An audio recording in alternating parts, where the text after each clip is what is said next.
일단 우리 건물 명도 못지않게 이제 철거 소송도 참 많이 하는 그 소송 중에 이제 하나인데요. 일단 한번 개요를 한번 보실게요. 이게 어떻게 보면 큰 구조에서는 뭐 별건 없어요. 이게 토지 이제 소유자가 건물 갖고 있는 그 소유자를 상대로 철거 소송을 하는 것이고, 그 다음에 그 건물의 소유자 아닌 다른 점유자가 있다면은 그 점유자에 대해서는 이제 퇴거 청구가 가능한 것이고, 그 다음에 토지 점유를 건물 가진 사람 상대로 토지 사용료에 따른 어떤 금전 청구 이런 부분이 또 하나의 쟁점이 있고요.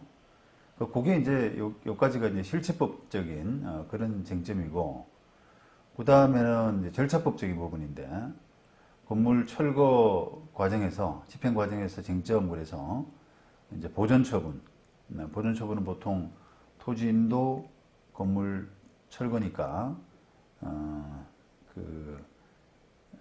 처분금지 가처분 이런 것들이 대부분일 텐데, 이런 보존 처분이 과정에서 어떤 쟁점들이 있는지, 그다음 또 실제로 이제 철거 판결받고 철거 집행하는 과정에서 어떤 쟁점들이 있는지 뭐 그런 정도고요. 그다음 또 철거를 위해서 뭐 재소전화해를 해둘 수도 있고 하는 그 정도, 이 부분 행정 대집행 이 부분은 좀 부차적인 부분이고요. 이런 정도가 이제 쟁점이라 뭐 큰 복잡한 부분은 없다고 보여집니다. 자, 그래서 오늘 그런 이제 순서대로 이야기를 나눠갈 텐데,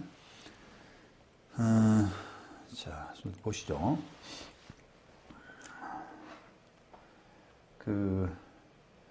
이게 철거소송은 이제 구도가 아까 말씀드린 것처럼 구조가 뭐 기본적으로 이제 단순합니다. 기본적으로는. 근데 약간 이게 이제 실무적인 그런 테크니컬한 부분이 있어서 기술적이고 실무적인 부분, 이런 부분을 좀 주의해야 될 필요가 있다. 그래서 이제 말씀드린 그 2장에서는 건물주 상대로 한 철거 청구권, 이 쟁점들이 철거를 구하는 피고 적격, 그 다음에 철거 대상물이 철거할 수 있는 부동산이 될 수 있는지, 그 다음 철거 대상물을 특정하는 방법, 그 다음에 철거 청구권하고 신의치, 자주 등장하는 문제죠. 그 다음 철거 청구 입증 책임이 누구한테 있는지, 뭐 등등 이렇게 그런 쟁점들을 다뤄보고요. 그 다음에 마지막으로 토지 임차인에 대한 철거 청구, 그 제한 문제, 그런 부분들 나눠보겠습니다. 여기 이제 매수 청구권 이런 부분이죠. 대표적인 게. 그 다음에 점유자에 대한 퇴거 청구가 철거 청구에 부수적으로 일어나죠.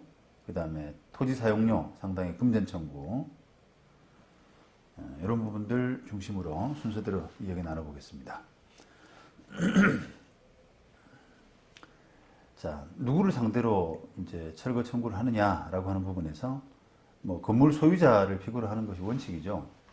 그래서 등기가 무효인 예외적인 경우를 생각하지 않는다면, 등기된 건물의 경우는 등기 소유 명의자, 그 다음에 미등기된 경우는 건물의 원시 취득자를 처분권자로 보고 피고로 정하면 되겠습니다. 여기 이제 그 원칙적인 거고요. 미등기된 건물이 만약에 또 다른 뒤로 넘어간다라고 하면, 다른 사람에게 전전양도된다 그러면 이 소유자의 개념이 아니라 사실상 처분권자, 사실상 처분권자라는 개념이 또 있는데요. 그 부분은 그 뒤이어서 얘기를 나눠볼게요.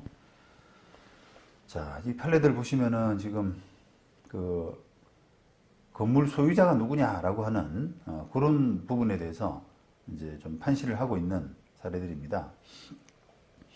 지금 사실은 이제 토지 소유권 같으면은 토지 소유자가 누구냐라고 하는 부분은 별 의문이 없죠. 토지 소유자는 대부분 다 등기가 다 돼 있고요. 아주 옛날 토지, 뭐 조상 땅 찾기 해서 그렇게 소유자 자체가 불분명한 그런 땅이 아니라 그러면은 토지 소유권은 별로 의문이 없거든요. 누구의 소유권인지 하는 부분에서. 근데 건물은 실무적으로 이제 누구의 소유권이냐 또는 아까 제가 조금 전에 말씀드린 사실상의 처분권자가 누구냐 뭐 이런 부분에서 좀 논란이 생길 수밖에 없습니다. 왜냐하면 건물은 이제 토지와 다르게 이렇게 지어가면서 건물을 건축하면서 원시 취득이 되고 어느 단계에서는 이제 원시 취득을 하고 그 다음에 또 그걸 다 짓게 되면은 뒤에 사람이 승계 취득을 하고 하는 그런 문제가 생기는데 그걸 건물을 건축하다가 중간에서 이제 스톱된 경우에 등기가 아직 안 된 경우에 이 소유권 관계 이런 부분들이 복잡하게 이렇게 발생하게 되거든요. 그래서 그 부분 때문에 이제 건물 철거 소송에서 누구를 피고로 잡느냐라고 하는 부분이 실무상으로는 꽤나 좀 헷갈릴 때가 간혹 있습니다. 그래서 그런 그 기준에 관한 판례들인데, 자, 건축주 대법원 97년도 건축주 사정으로 건축공사가 중단되었던 미완성 건물을 인도받아서 나머지 공사를 마치고 완공한 경우 건물이 공사가 중단된 시점에서 사회통념상 독립된 건물이라고 볼 수 있는 형태와 구조를 갖추고 있었다면 원래의 건축주가 그 건물의 소유권을 원시 취득한다. 그렇죠? 그렇죠. 이게 이제 언제 건물이 되느냐라고 하는 부분에서 그 기둥과 지붕, 그 다음에 주벽, 그러니까 주벽 할 때 이제 그 둘레벽이라는 용어거든요. 그게 주벽. 기둥과 지붕, 주벽, 둘레벽. 이걸 갖춘 때 건물이 된다라고 하는데, 그 공사를 하다가, 어떤 시점에 이제 그 건물을 넘겨받아서 나머지 공사를 마치고 완공했다. 이런 경우에 그 공사가 중단된 시점에서 이미 그런 사회통념상 건물이라고 됐다면 그 건물을 원시 취득하는 사람은 원래 건축주가 되는 거죠. 그죠? 공사를 완성해서 완공해가지고 나중에 나머지를 마치고 완공한 그 사람이 원시 취득자가 되는 게 아니라 원래 건축주가 된다라고 하는 겁니다.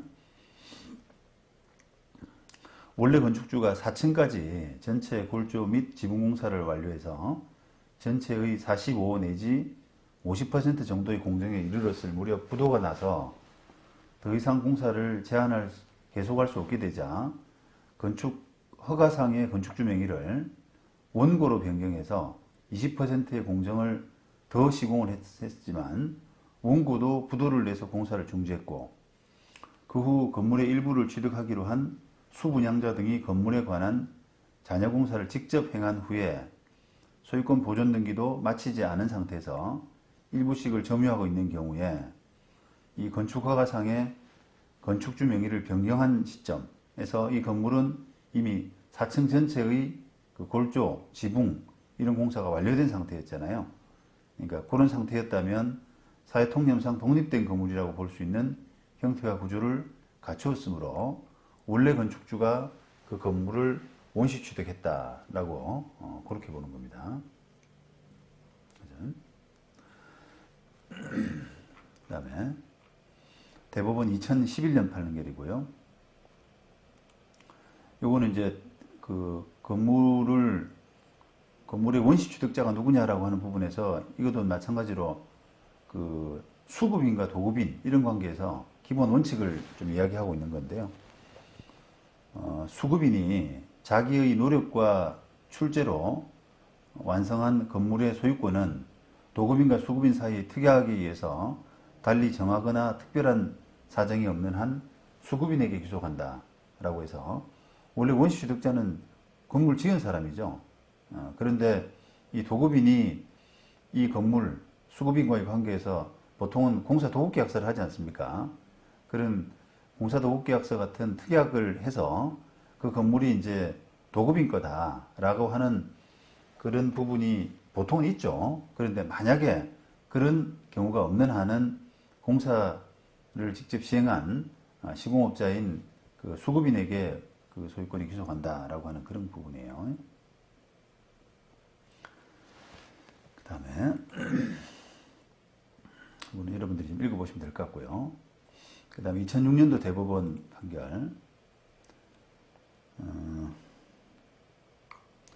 자, 건물이 설계도상 처음부터 여러 층으로 건축할 것으로 예정되어 있고, 그 내용으로 건축 허가를 받아서 건축 공사를 진행하던 중에 건축주 사정으로 공사가 중단되었고, 그와 같이 중단될 당시까지 이미 일부 층의 기둥과 지붕 그리고 둘레벽이 완성되어서 그 구조물을 토지의 부합물로 볼 수 없는 상태에 이르렀다고 하더라도 제3자가 이러한 상태의 미완성 건물을 종점 건물주로부터 양수해서 나머지 공사를 진행한 결과 건물의 구조와 형태 등이 건축 허가의 내용과 사회 통념상 동일하다고 인정되는 정도로 건물을 축조한 경우에는 그 구조와 형태가 원래의 설계 및 건축 허가의 내용과 동일하다고 인정되는 건물 전체를 하나의 소유권의 객체로 보아서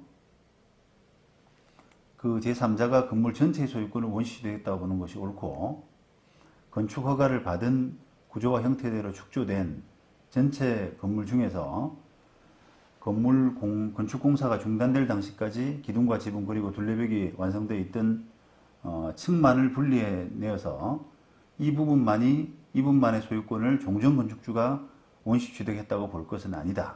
이렇게 했어요. 이게 좀 설명이 필요한데요. 자, 이게 이제 건물이 이제 원래 만약 10층 정도로 이제 예정이 되어 있었다라고 하면 이게 구분 건물입니다. 그런데 그 구분 건물이 10층 예정되어 있었는데 만약에 한 절반 정도 공사를 하다가 중단됐어요. 그러면은 그러고 나서 이제 다른 사람이 공사를 다 마쳤을 때 원래 5층 정도, 절반 정도를 지은 사람이 5층 정도까지는 취득을 하고, 그 다음에 그 나머지 지은 사람이 나머지 소유권을 취득하느냐, 아니면은 그 10층을 다 지은 그 사람이 소유권을 취득하느냐라고 하는 그런 부분이에요. 이게 지금 이게 집합 건물이기 때문에 좀 문제인데요. 아까 이제 초반에 말씀드렸던 그 판례는 언제 건물이 되느냐라고 하는 부분은 사실은 일반 건물이든 뭐 집합 건물이든 간에 건물이 기둥과 지붕, 그 다음에 그 둘레벽 이렇게 갖추면 언제 건물이 되느냐, 또 누가 원시 취득하느냐라고 하는 부분에서 원칙적으로는 그 기둥과 지붕, 둘레벽이 됐을 때 그때 이제 지은 사람 또는 건축주 이런 사람들이 그 원시 취득을 하지 않습니까? 그런데 이게 집합 건물일 경우에는 조금 이제 논란이 좀 있습니다. 저도 사실은 좀 이게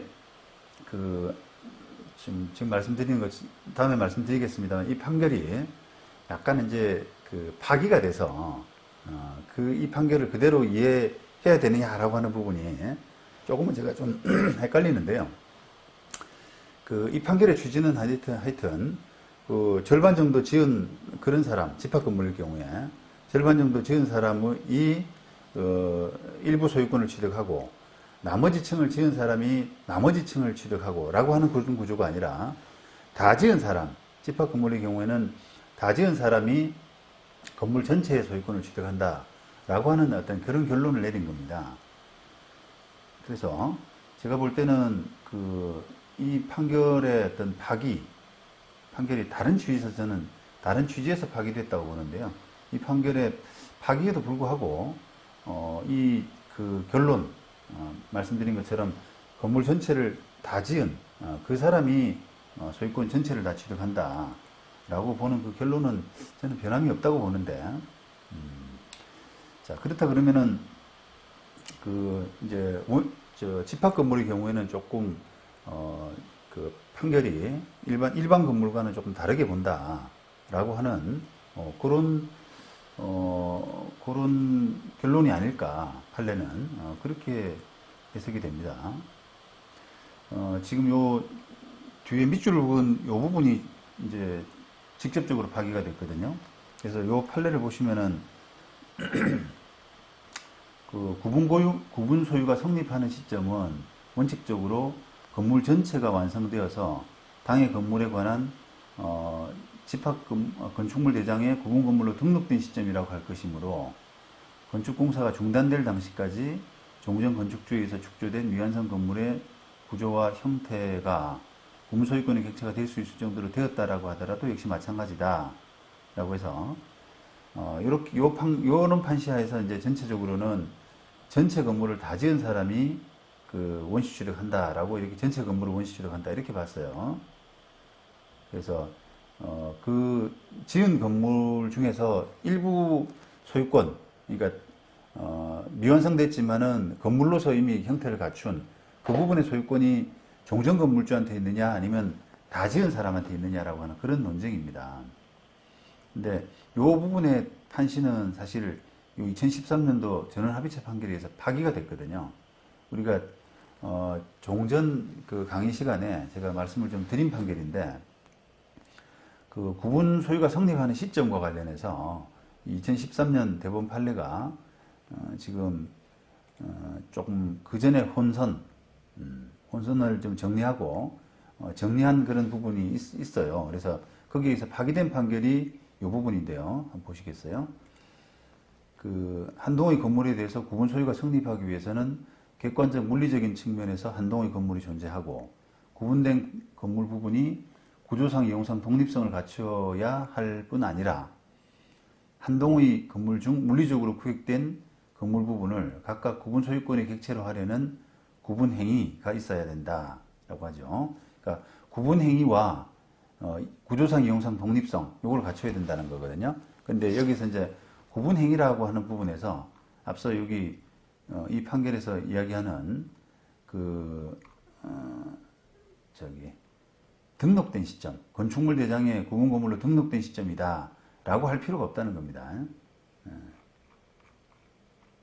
여기서 구분행위란 것은 건물의 물리적 형질에 변경을 가함이 없이 법률 관념상 건물의 특정 부분을 구분해서 별개의 소유권의 객체로 하려는 일종의 법률 행위로서 그 시기나 방식에 특별한 제한이 있는 것은 아니고 처분권자의 구분 의사가 객관적으로 외부에 표시되면 인정된다.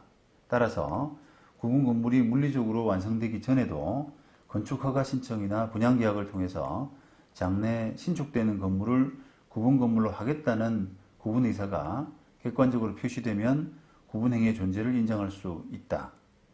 이후 한동의 건물 및 구분행위에 상응하는 구분 건물이 객관적 물리적으로 완성되면 아직 그 건물이 집합 건축물 대장에 등록되거나 구분 건물로서 등기부에 등기되지 않았다고 하더라도 그 시점에서 구분 소유가 성립한다 이렇게 했죠.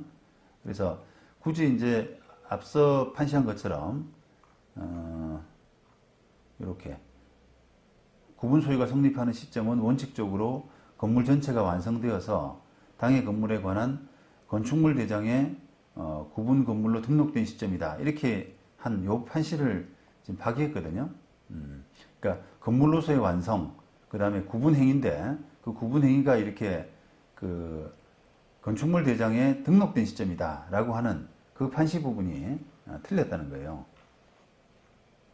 그래서 요런 해서 2006년도 이런 견해는 이 판결의 견해와 저촉되는 한도에서 이를 변경하기로 한다라고 해서 요거는 구분 건물의 어떤 성립 시점, 구분 건물의 성립 시점에 관한 부분인데 요 부분을 이제 빼놓고 요 뒷부분을 빼놓고 앞부분은 그대로 살아있는 게 아닌가.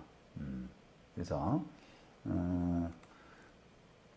집합 건물 같은 경우는 어쨌든 현재는 일반 건물과 달리 이렇게 해석하는 것이 저는 맞다라고 아직은 보입니다. 근데 조금 뭐 제 견해이고 아직은 조금은 자신이 없어요. 그래서 이 부분을 좀 유의하셔야 될 것 같은 생각이 듭니다.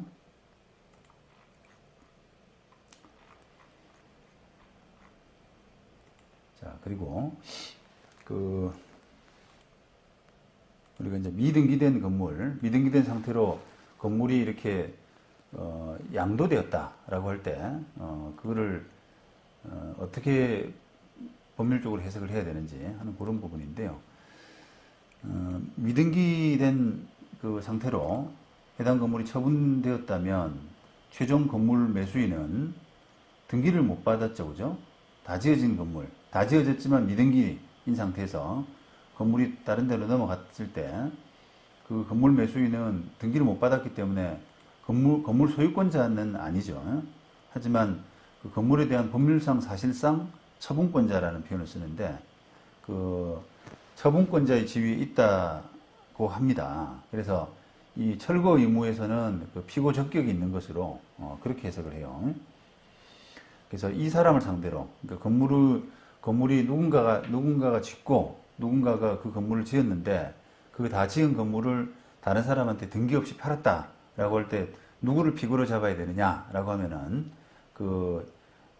등기 없이 실제로 처분권이 있는 사람, 사실상 처분권자 이런 사람을 상대로 해야 된다는 거죠. 이게 그 사람이 사실은 그 이해관계가 있는 사람 아니겠어요? 우리가 재판에서는 누굴 상대로 재판을 해야 되느냐라고 하면은 거의 대부분의 어떤 법률 관계에서는 실제 이해관계에 있는 사람을 당사자로 하는 것이 거의 맞아요. 그렇게 해석을 판례가 해오고 있거든요. 왜냐하면은 그렇게 해야만 실질적인 공방이 이루어집니다. 만약에 지금 이런 사건에서 그 건물 소유권자만을 상대로 철거 소송을 해야 된다라고 하게 되면은 이미 그 건물의 그 실질적인 권한은 다른 사람한테 넘어가 있는데 그냥 껍데기만 그죠? 뭐 껍데기만 남아 있고 건물을 지었다라고 해서 그 사람이 피고가 돼야 된다라고 하면은 그 사람하고 소송해봐야 실질적인 공방이 안 되잖아요. 건물 철거해 그러면 실질적인 이해관계가 있는 사람이 나 철거 못해 왜냐하면은 뭐 법정지상권이 있고 등등 뭐 이런 이야기를 해줘야 되는데 건물을 팔고 껍데기만 있는 사람은 그런 논쟁을 할 만한 어떤 자격, 지위 이런 것들이 안 된단 말이에요. 그러니까 실질적으로 다툴 수 있는 사람 이런 사람들이 이제 피고로 돼야 되고 그런 면에서는 이 철거 미등기 건물의 어떤 양수인은 사실상의 처분권자라는 개념으로 지금 이 사람 상대로 피고 적격을 삼아야 된다.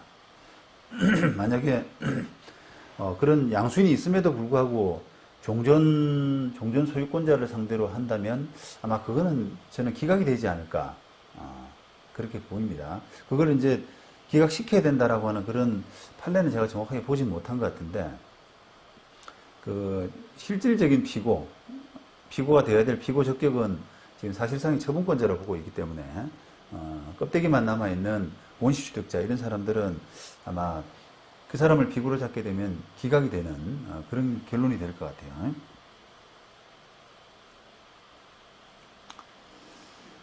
자, 민법 186조 부동산에 관한 법률 행위로 인한 물권의 득실 변경은 등기하여야 그 효력이 생긴다. 그 다음에 민법 187조 등기를 요하지 아니하는 부동산 물권 취득해서 상속 그죠? 사람이 죽었다. 그 다음에 공용징수, 그 다음에 판결, 그 다음에 경매, 기타 법률 규정에 의한 부동산에 관한 물권의 취득은 등기를 요하지 아니한다. 하지만 등기를 하지 아니하면 이를 처분하지 못한다. 그죠? 그래서 등기를 갖추지 못하면 건물 양수인이 등기를 갖추지 못할 경우에는 결국은 소유권자는 소유권을 취득하지 못하는 거죠. 취득하지 못하고 그냥 사실상 처분권자의 지위에 머물러 있게 되는데 그 사람을 건물 철거 소송에서는 그 사람이 피고 적격이 있다 이런 말씀이죠. 그 다음에 대법원이 1988년도 판결입니다. 건물 철거는 그 소유권의 종국적 처분에 해당하는 사실행위이기 때문에 원칙으로는 그 소유자 등기 명의자에게만 철거 처분권이 있다고 할 것이나 그 건물을 매수해서 점유하고 있는 그런 사람은 등기부상 아직 소유권자로서의 등기 명의가 없다고 하더라도 그 권리 범위 내에서 점유 중인 건물에 대해서 사실상 법률상 처분할 수 있는 지위에 있기 때문에 그 건물의 건립으로 불법 점유를 당하고 있는 토지 소유자는 이와 같은 지위에 있는 건물 점유자에게 그 철거를 구할 수 있다. 이렇게 했고요.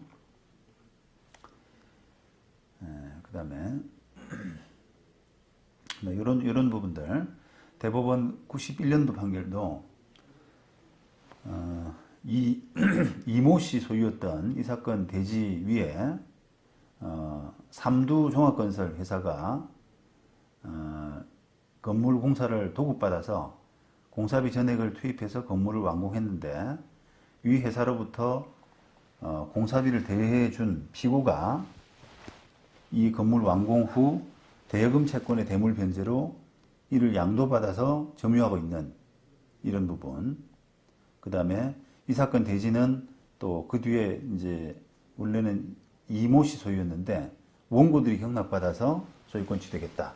그렇다면 이제 원고가 그 토지인도 건물 철거 이런 소송을 했겠죠. 자, 그렇다면 이제 이 지금 피고가 지금 그 아까 삼두 종합건설이라고 하는 회사에다가 공사비 빌려주고 이 건물을 넘겨받았다는 거 아니에요. 그러니까 이 토지인도 건물 철거 소송의 피고 적격은 아마 피고 회사가 된다라고 하는 그런 판단입니다. 자, 요거는 이제 요 93년도 대법원 판결하고 그다음에 여기 이제 사실상 처분권이 있느냐라고 하는 부분. 요거는 또 사실상 또 처분권이 없는 경우, 그냥 관리자 이런 사람인 경우 쭉 이제 사례를 조금 나열한 겁니다. 여러분들 보시면 되겠어요. 그래서 지금 민사소송 하실 때는 어쨌든 그 종종 이제 말씀드리게 됩니다만 피고 추가, 그다음 변경 이런 부분이 아주 곤란하죠. 그래서 이렇게 미등기 건물일 때는 상당히 이제 조심하셔야 돼요. 이게 피고를 혹시 잘못 잡은 게 아닌가. 그럼 나중에 피고 추가나 변경이 안 된다. 이런 부분을 좀 촉각을 곤두세우고 누구를 피고를 잡아야 될지 이렇게 주의하셔야 되잖아요. 그런데 조금 아까 이제 앞서 본 것처럼 좀 애매하다라고 할 수 있으면 이런 피고 누락을 막는 차원에서 가능성 있는 여러 사람을 되도록 공동 피고로 하시는 게 좋다. 그러니까 예를 들면 아까 집합 건물을 10층짜리 집합 건물을 짓다가 5층 지은 단계에서 다른 사람이 더 지었다라고 할 때 전체 건물이 마지막 지은 사람이 전체 건물을 취득하는지 아니면 절반 정도 지은 단계에서 초반 절반 지은 사람이 초반 부분을 소유하고 후반 작업은 또 후반 다른 사람이 취득하는 건지 이런 부분이 애매할 때는 일단은 가능성 있는 사람을 좀 같이 넣는 게 좋다라고 하는 거죠. 그래서 소송 진행 과정에서 조금 피고가 아닌 그런 사람이 있다면 그거는 이제 소취하로서 이렇게 정리해 나가는 것이 바람직한 진행 방법입니다.